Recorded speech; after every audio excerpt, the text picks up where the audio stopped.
আমরা মুসলিম ধর্মে জন্মগ্রহণ করে সৌভাগ্যবান, কিন্তু যারা অন্য ধর্মে জন্ম নিয়েছে তাদের কি অন্যায়? আমরা যেমন অন্য ধর্মসমূহ জানতে চাই না, কিন্তু তারাও তো আমাদের ধর্ম সম্পর্কে জানতে চাইবে না। তাহলে তারা কেন জাহান্নামে যাবে? এটা আমাদের নাস্তিক বন্ধুদের খুব জনপ্রিয় একটা প্রশ্ন, ওনাদের কাছে খুব পপুলার একটা প্রশ্ন। নতুন নাস্তিক হলে এই প্রশ্ন দিয়ে শুরু করে, বরং নাস্তিক হওয়ার আগে থেকে এই প্রশ্ন চর্চা করে তারপর সেদিকে যায়। ভাইরা আমার, তাদের আরেকটা পপুলার প্রশ্ন আছে, সেটা হলো যে আল্লাহ রাব্বুল আলামিন 1000 বছর আগে যার মৃত্যু দিচ্ছেন সেই লোকের কবর আযাব শুরু হয়েছে, আবার ইসরাফিলের সিংহা ফুৎকার দেওয়ার দিন যে মারা গেছে, তার আগের দিন যে মারা গেছে, তারও কবর আযাব হচ্ছে। তার কবর আযাব হলো একদিন, এরপরে তো কিয়ামত, আর আগের জন হচ্ছে 1000 বছর। তাহলে বিচার হবে তো কিয়ামতে। কবরের শাস্তি একজন 1000 বছর ভোগ করলো আগে মরে, আরেকজন পরে মরে মাত্র একদিন ভোগ করলো, তাহলে ইনসাফ কিভাবে হলো? এরকম একটা প্রশ্ন আমাদের অনেক নাস্তিক বন্ধুরা করে।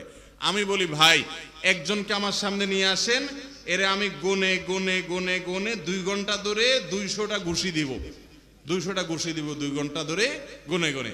আরেকজনকে নিয়ে আসেন, তাকে আমি একটা ঘুষি দিব মাত্র 3 সেকেন্ড ব্যবহার করে।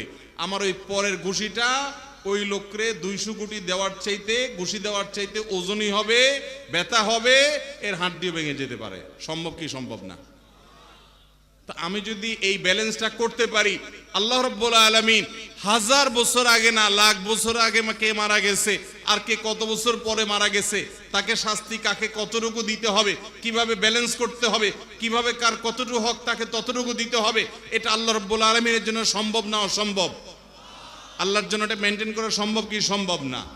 আমরা বেশিরভাগ নাস্তিক বন্ধুদেরকে দেখি, তারা যেসব প্রশ্ন করে আল্লাহ সম্পর্কে, এই সব প্রশ্নগুলোর গোড়ায় হলো গলত এবং হাস্যকর, বোগাস।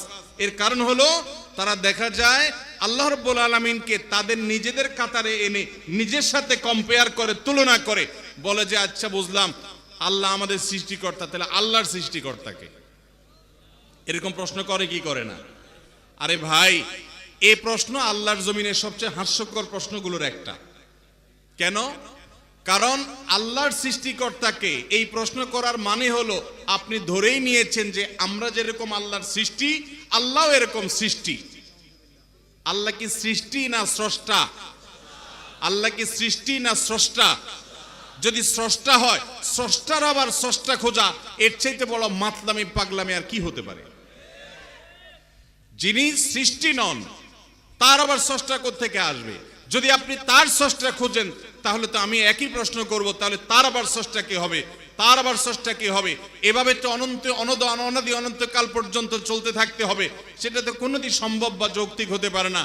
বিধায় স্টার্ট কেউ না কেউ শুরু করেছেন।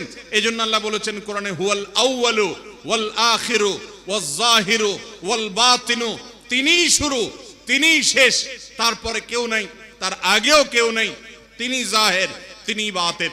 আল্লাহ রাব্বুল আলামিন আমাদেরকে নাস্তিকদের এই সমস্ত অযৌক্তিক অবান্তর প্রশ্নগুলোর অসারতা বুঝে ফিতনা থেকে আমাদের ঈমানকে বাঁচাবার তৌফিক দান করুন।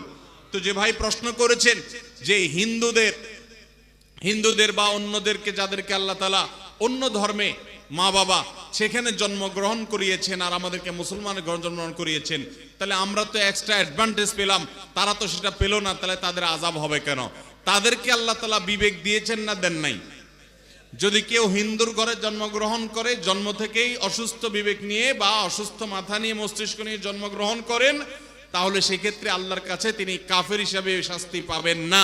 কারণ তার বিবেক তিনি ব্যবহার করে খারাপ হয়েছেন এমন না। আল্লাহ রাব্বুল আলামিন আপনাকে যে বিবেক দিয়েছেন, সেই বিবেক খরচ করে আপনি সত্য অনুসন্ধান করবেন। আপনি যদি মুসলমান হয়ে থাকেন, আপনি আপনার ইসলামকে স্টাডি করবেন। নামে মাত্র জন্মসূত্রে মুসলমান হতে আপনাকে ইসলাম বলে নাই, আপনাকে ইসলাম জানতে বলেছে। আমরা কবরে 3টা প্রশ্নের কথা জানি সবাই। কবরে কয়টা প্রশ্ন হবে ভাই? এই 3টা প্রশ্নের উত্তর দেওয়ার পর সম্পূরক আরেকটা প্রশ্নের কথা বলা হয়েছে। সেটি কি? মা আলামাকা। যখন কেউ বলবে আমার রব আল্লাহ, আমার নবী মুহাম্মদ সাল্লাল্লাহু আলাইহি ওয়াসাল্লাম, আমার দ্বীন ইসলাম, বলা হবে যে তুমি কোত্থেকে জানলে?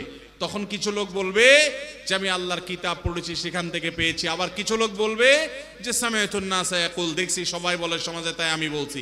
এই শুনে শুনে দেখে দেখে অর্থাৎ শুধু তালে তাল মিলাইছে, ইসলাম বুঝে নাই, এই ব্যক্তি মুসলমানদের কাতারেও শামিল না হওয়ার আশঙ্কা আছে। এজন্য ইসলাম মুসলমানের ঘরে জন্ম নিলেও বুঝতে হবে, অন্য ধর্মে যদি জন্মগ্রহণ করে তিনিও সত্যটা আবিষ্কার করার চেষ্টা করতে হবে।